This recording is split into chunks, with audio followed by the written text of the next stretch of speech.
presentación que vamos a tener a continuación se titula Mejores prácticas en la movilidad urbana, presentada por Bernardo Baranda.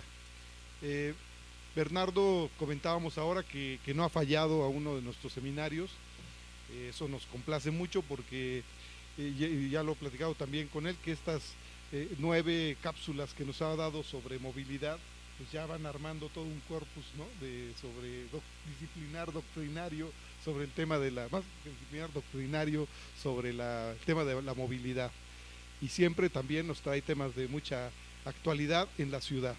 Entonces, voy a leer su ficha curricular y para presentarlo a ustedes.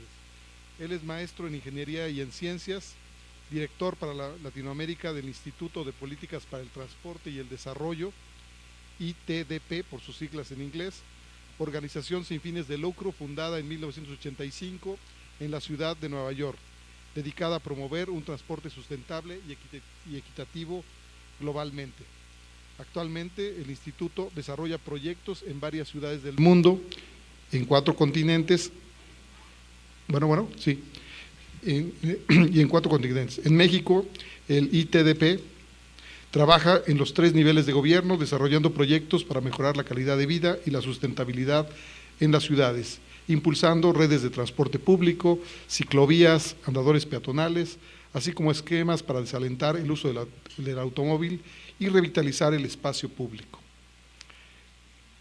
Bueno, pues dejamos con ustedes a Bernardo. Bueno, él es ingeniero civil de profesión, pero bueno, un experto, como lo vemos, en el tema de la movilidad sustentable. Bienvenido nuevamente, Bernardo. Gracias, Sergio, gracias a todos, es un honor y un placer estar aquí otra vez. He visto cómo este seminario ha ido creciendo y bueno, pues me encanta toda la participación y sobre todo el intercambio de experiencias, ¿no? con todos ustedes. Yo les voy a hablar de, quizás es un poco ambicioso decir mejores prácticas, es más bien algunos ejemplos de cosas que hemos ido aprendiendo y hemos visto tanto en la Ciudad de México como en otras ciudades y un poco proyectos que hemos ido aterrizando ya en temas de movilidad, que obviamente pues no se puede desvincular del desarrollo urbano, ¿no? De alguna manera debe de ir cada vez más acompañados los temas de transporte y los planes con el desarrollo urbano de las ciudades. Algunas de las problemáticas o retos, digamos, que tienen que ver un poco lo que nos ocupa como institución y bueno, creo que a todos nos afecta, es el hecho de que bueno, las externalidades del transporte urbano conforme se ha ido masificando el uso del automóvil, el crecimiento de las ciudades, es desde luego bueno todo el tema de emisiones, deterioro ambiental, el hecho de que en general hay un transporte público de baja calidad, dificultades y riesgos para los más vulnerables, es decir, los peatones, los ciclistas, los adultos o personas con discapacidad, adultos mayores, desde luego el tema del automóvil, todo el hecho de que bueno, hemos basado mucho el diseño y el desarrollo de las ciudades en el automóvil, que tiene innegables ventajas, pero también algunas consecuencias conforme se ha ido masificando, ¿no?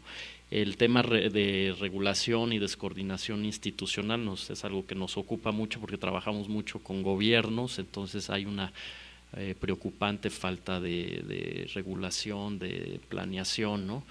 El tema de la congestión, creo que todos lo sabemos, el tiempo que pasamos, además generalmente en un vehículo es muy frustrante, ¿no? Y el tema de los accidentes, ¿no? Entre otros. Algunas cifras, alrededor del 20% de los gases de efecto invernadero en el México provienen del sector transporte, ¿no? Entonces, bueno, y las proyecciones son de que va a seguir en aumento y por lo tanto pues hay que atacarlo, ¿no? Los otros sectores que también están relacionados, los cambios de uso de suelo, la deforestación, en fin, ¿no? Estas son algunas tendencias que hay que pues, atacar, ¿no? No sé, sí, a ver.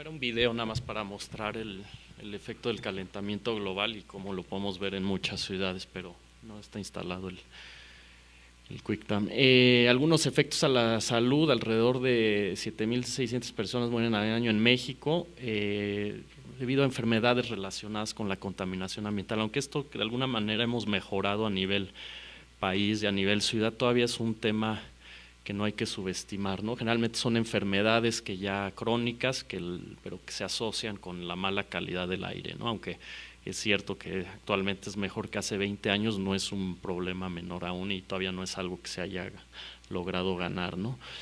El tema de los accidentes, bueno, pues es una tragedia y también es algo que en muchos casos ni siquiera, por ejemplo en la ciudad de Nueva York ya no les llaman accidentes, sino son colisiones y son nada más prevenibles, ¿no? No son, ya sabemos muchas veces dónde ocurren los accidentes, cómo ocurren, y ya un poco lo que se tiene que trabajar es en el tema de la aplicación de la ley, de la regulación, de la infraestructura y de la educación vial, ¿no? Y bueno, los números son tremendos, alrededor del 1.3 del PIB se pierde, y sobre todo por la tragedia de vidas humanas y de personas que también pueden quedar discapacitadas, ¿no?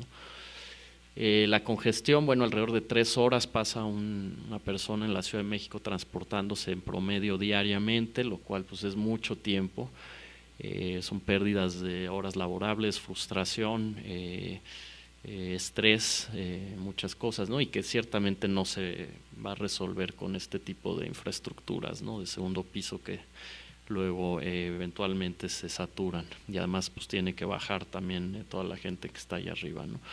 Transporte público de mala calidad, bueno, pues ahí la foto lo dice, ahí tenemos una gran cantidad de oferta, pero bastante mala, y además pues ni siquiera hay infraestructura dedicada, no hay unidades bien hechas, no hay una programación del servicio. Las microbuses en México son en donde se hacen la mayor cantidad de viajes, inclusive más que en el metro, y bueno, pues obviamente no es un transporte público de buena calidad, ¿no? De parte del gobierno hay poca o nula regulación, ¿no? Más bien han sido sectores más clientelares, políticos, que realmente empresas dedicadas a proveer un servicio de calidad. Conforme aumenta el ingreso per cápita, también tienden a aumentarse la cantidad de vehículos que se compran, la tasa de motorización. Entonces vemos que para México también esto va a seguir aumentando, ¿no? Conforme crezca el Producto Interno Bruto. Entonces, bueno, algo que nosotros dentro de todo este panorama un poco negativo, creo que también hay que pues, entrarle al problema, y algunas de las cosas que nosotros hacemos es buscar que el desarrollo urbano sea realmente planeado, aunque es muy complejo, y hay aquí gente, Sergio es especialista, digamos el hecho de dónde se construye y dónde no, ha sido una tarea que en México se ha abandonado y se ha dejado más que nada a los desarrolladores, creando este tipo de desarrollos en las periferias de las ciudades dormitorio, que es una tragedia. Desde luego priorizar el transporte público de calidad, tanto en recursos como en infraestructura, como en digamos en un carril de transporte público se mueve mucha más gente que en todos los demás combinados en una calle, ¿no? Por ejemplo. Y desde luego desalentar el uso del automóvil. Si esto no se hace, la gente va a seguir usando el auto y lo va a usar indiscriminadamente, ¿no? Pero obviamente pues hay que dar buenas opciones. Y luego un poco les voy a profundizar más en el facilitar, impulsar lo que llamamos el transporte no motorizado, ¿no? Algo importante es que todas estas políticas o estas estrategias deben de estar integradas, ¿no? Son mucho más efectivas si se hacen en conjunto que si se hacen aisladamente, ¿no? Bueno, el desarrollo urbano planeado tiene que ver, hacer los planes de transporte junto con el desarrollo, decir dónde sí se puede construir, dónde no, que haya criterios de ubicación desde luego, y mucho más tender a no buscar que los viajes se reduzcan o en algunos casos se eliminen, ¿no? Y no buscar crecimiento disperso de baja densidad hacia las periferias, ¿no?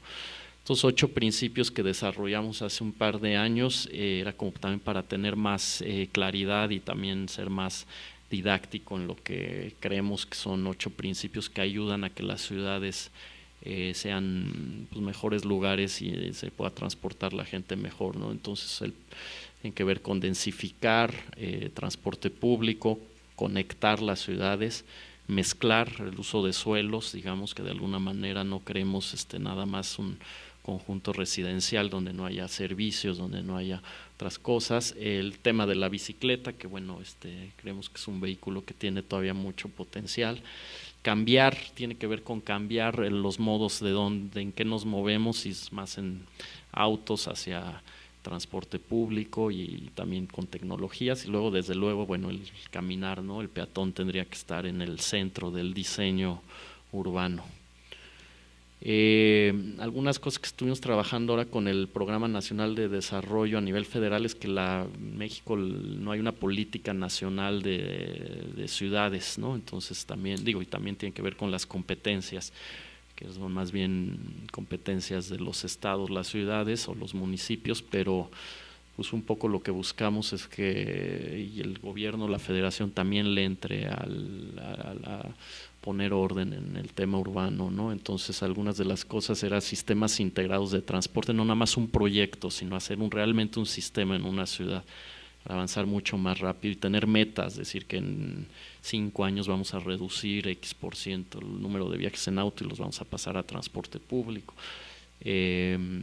Inclusive crear un fondo que apoye proyectos en favor de la bicicleta, un 5% del presupuesto que se va al transporte, que se dedique a aumentar el uso de la bicicleta con infraestructura, con programas, en fin, ¿no? Integrarlos a transporte público. Bueno, la grafiquita lo muestra, ¿no? Esto no es un buen modelo de diseño, más bien consolidar donde ya hay densidades, donde ya hay sistemas de transporte público. Es un poco más el modelo tipo Curitiba, ¿no? Otra cosa que vemos de un área de oportunidad, las estaciones intermodales, ¿no? Que generalmente son estos lugares bastante deteriorados de ambulantaje. En realidad son lugares que tienen una gran potencial, como podemos ver en muchas otras ciudades, que las estaciones son lugares de encuentro donde hay comercio pero ordenado, donde lo que es muy importante ahí, bueno, desde luego la iniciativa privada tiene mucho interés en participar, que haya un balance entre los intereses comerciales, pero sobre todo, por ejemplo, en el tiempo que se tarda el usuario de bajar de un metro a tomar un bus, ¿no? Son del tipo de cosas que nosotros ayudamos y medimos, ¿no? Y si se tarda mucho tiempo o hay muchas barreras, pues no son estaciones intermodales bien diseñadas, ¿no? Por ejemplo, desarrollo urbano, bueno, ya se ha planeado, promover en las ciudades que haya espacios de alta calidad, que realmente haya conectividad con el transporte público y que se reduzca el uso del automóvil. En Nueva York, 90% de los nuevos desarrollos tienen que estar a 10 minutos de una estación de transporte público, y además no permiten estacionamiento, ¿no? Entonces, pues es un poco una visión, son medidas audaces, pero pues finalmente es lo que hace que la gente empiece a cambiar la manera de moverse, y es mucho más sustentable eso que pensar en desarrollos fuera de donde están los grandes sistemas de transporte público. Bueno, lo que decíamos, transporte público de calidad, tiene mejor uso del espacio, tema de equidad también. La mayoría de los viajes se hacen en transporte público, por lo tanto pues tendría que ser una mayor prioridad. ¿Y qué quiere decir calidad? Pues que sea seguro, que tenga una buena cobertura, que haya información al usuario, rapidez, en fin, ¿no? Comodidad hasta cierto punto. ¿No? En este bus van muchas más personas que en todos estos juntos, ¿no? Inhibir el uso del auto, bueno, ya lo decía, conforme se masifica, pues todos pagamos de alguna manera las externalidades, ya sea por congestión, contaminación, accidentes.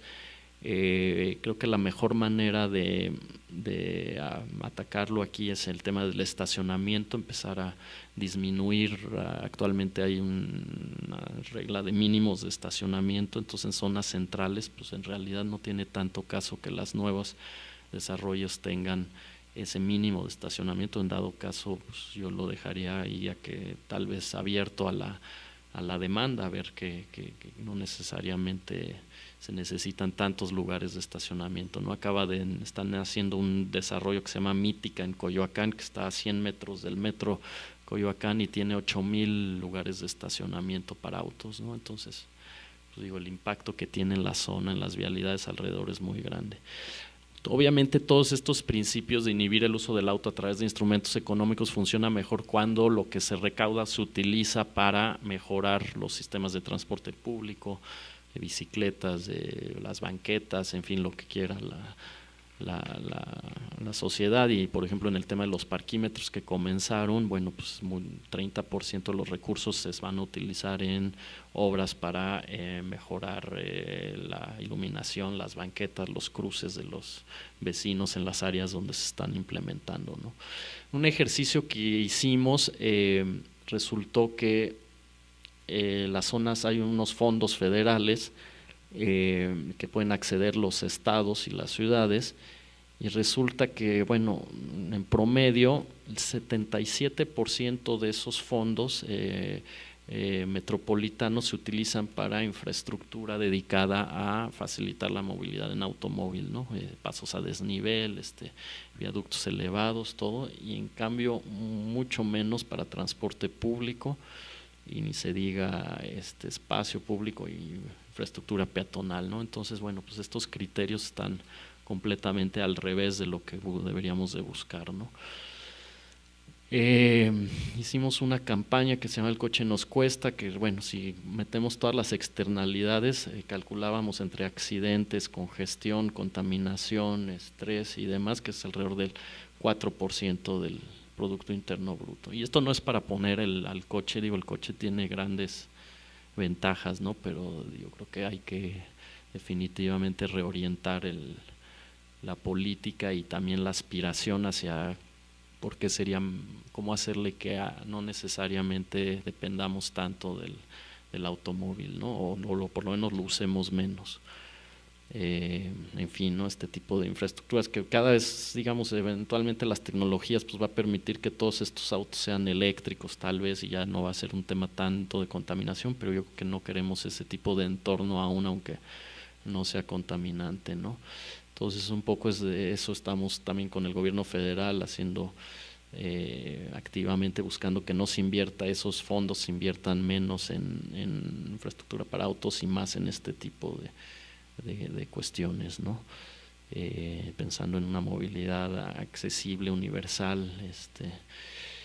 Y bueno, ahora el cuarto tema, facilitar y caminar el uso de la bicicleta, pues yo digo que no es una moda, nada más es algo que realmente, finalmente los mejores espacios, inclusive pensando en el esquema de la plaza, la iglesia, los poderes, pues es un esquema realmente que facilita que la gente camine en esas plazas, se encuentre, son lugares de encuentro, y es algo muy básico y muy, pues yo creo que históricamente es la base del buen urbanismo, ¿no?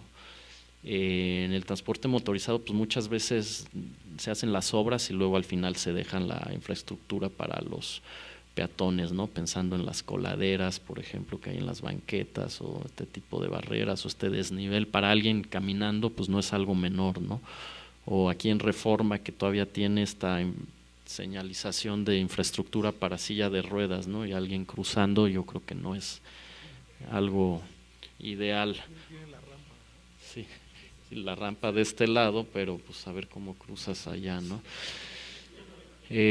O si no, esto que también los ingenieros de tránsito les encanta, de aumentar la capacidad, y luego dar aquí en Revolución y Altavista, pues cada vez más se fueron comiendo el camelloncito para darle espacio a las vueltas a la izquierda, ¿no? Entonces, pues digo, este tipo de cosas, si no hay una isla peatonal en medio de un cruce, pues vamos a tener esto, ¿no? Y bueno, un poco la pregunta, aunque suena un poco romántico, pero es la ciudad que queremos es para mover autos o para la gente, ¿no? Entonces, digamos, creo que aquí está una respuesta.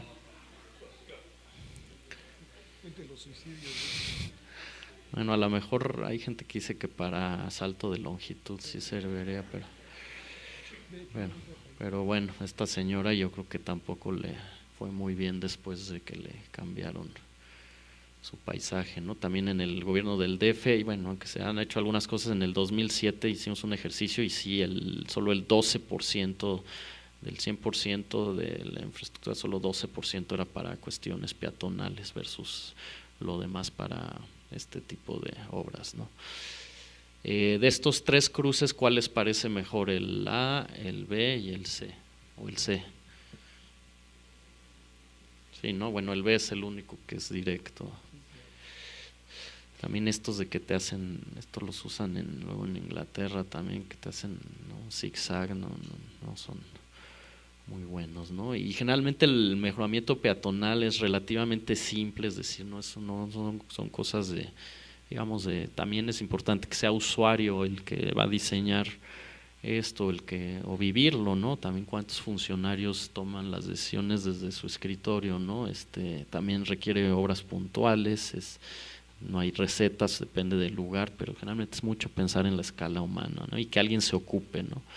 Y por ejemplo, esto creo que es de Yangel, es un poco las dimensiones, ¿no? Cuando estamos pensando así en la gran infraestructura, 100 metros, ¿no? Y cómo se va perdiendo la persona hasta que ya más bien quisiera que haya muchos de ustedes cuando sean egresados piensen más en esta escala que en esta, ¿no?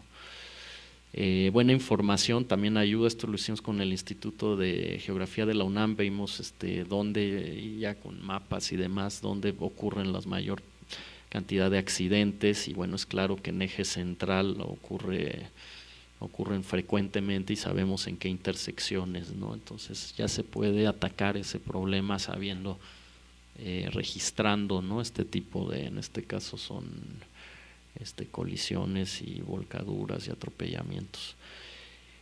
Por ejemplo, esta ya la he puesto antes, pero es saliendo del zoológico de Chapultepec, la avenida más emblemática y bonita de la ciudad, va uno caminando por la gran acera, que es muy buena, cruza hacia Circuito, sigue caminando y pues ya la banqueta realmente dejó de existir, ¿no? Y finalmente llega al metro Chapultepec, pero ¿quién tomó la decisión de que esta banqueta midiera 30 centímetros y este carril 4 metros, ¿no? Entonces son ese tipo de decisiones donde las prioridades creo que están al revés, ¿no? O cuando los ingenieros de transporte deciden que los peatones van a cruzar por aquí, van a tener una vereda, cuando pues en realidad el peatón va a cruzar siempre por la línea más recta, directa y corta. Entonces, bueno, yo creo que la ciudad, pensar más que en vialidades o en movilidad, que bueno, sí es importante, movilidad ya integra transporte público y un poco esa visión más equilibrada. Yo creo que accesibilidad, qué tan fácil podemos hacer que la gente llegue, que la experiencia puerta a puerta sea una buena experiencia y que podamos reducir la longitud y tiempo de los viajes. Eso es realmente accesibilidad, ¿no? Lograr que la gente acceda a sus destinos mucho más mejores condiciones y que los viajes se hagan menos. No necesariamente digo las tecnologías van a ayudar a que se reduzcan algunos viajes, pero la gente está probado que finalmente cambia esos viajes en lugar de ir al banco, pero también le gusta seguir haciendo los viajes aunque sea por cuestiones sociales. Y bueno, para eso las prioridades tienen que estar contrarias a lo que actualmente pareciera que se están haciendo. Un ejemplo de una intersección, cómo arreglarla, para mostrarles que no es tan difícil, esto es en Insurgentes y Río Miscuac, es una intersección donde es muy difícil cruzar cuando uno como peatón cruza de sur a norte, tiene que esperar primero que el semáforo esté en rojo, ya que está en rojo, bueno, va uno cruzando, pero no, hay que tener cuidado con los que dan vuelta a la derecha aquí, y luego hay en general mucho asfalto, ¿no? Es una intersección poco amigable, ¿no? Entonces mucho tiene que ver con rellenar esquinas, hacer más predecible el comportamiento tanto de peatones como de automovilistas, hacer los cruces más angostos, que las vueltas se tengan que dar a menor velocidad, en algunos casos rellenar completamente, en fin, ¿no? Hacer los cruces, obviamente pintarlos, buena señalización, directos, todo eso, ¿no? Bueno, algunas fotos de otros lugares que algunos de ustedes conocerán, en el caso de París, que en 2001 decidieron hacer toda una campaña de reducir el ruido, emisiones y más bien caminar, usar bicicleta, además lo midieron, cosa muy importante que no hay que dejar de hacer aquí también. Entonces vieron que sí disminuyó el tráfico después del 2008, más uso del transporte público, mucho más de los ciclistas, que tuvo que ver con el programa de bicicleta compartida, y mucho lo hicieron reduciendo espacio dedicado a los vehículos, ¿no? Aunque parezca aquí un sacrilegio, antes era una calle de 2 carriles y ahora tiene una ciclovía, ¿no? En muchos casos rellenaron las banquetas, eliminaron espacios para estacionarse, jugaron con las texturas, aunque este tipo de material luego puede ser un poco ruidoso, no me encanta, pero ciertamente hace que los coches tengan que ir más lento. Aumentaron el ancho de las banquetas, bueno, pusieron ciclovías, en fin, hasta unas actividades junto al río en domingo. Hicieron el primer programa masivo de bicicleta pública, que fue muy exitoso. Inclusive en algunos lados se comparte con el carril con el transporte público. Obviamente estos están muy entrenados a no atropellar ciclistas. Como lo quisieron hacer aquí, ¿no? Igualito que aquí. Bueno, algunos otros lugares, en fin, como que los centros peatonales son mucho más vivos, interesantes en Latinoamérica, hay muy buenos ejemplos.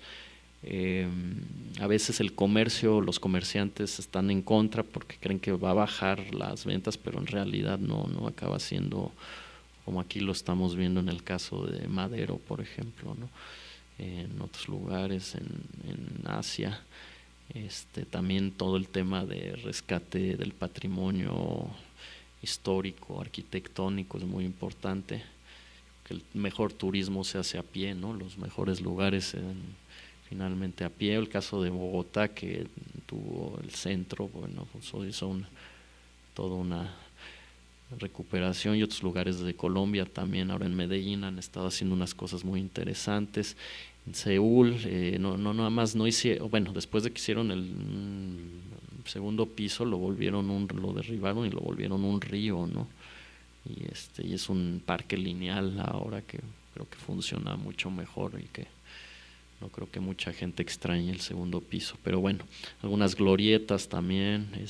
Seúl ha tenido una política muy interesante, porque hace 30 años estaba más abajo que México en todos los rubros, y la verdad ha sido impresionante cómo lo ha logrado revertir a través de educación y de invertirle a las cosas que valen la pena, ¿no?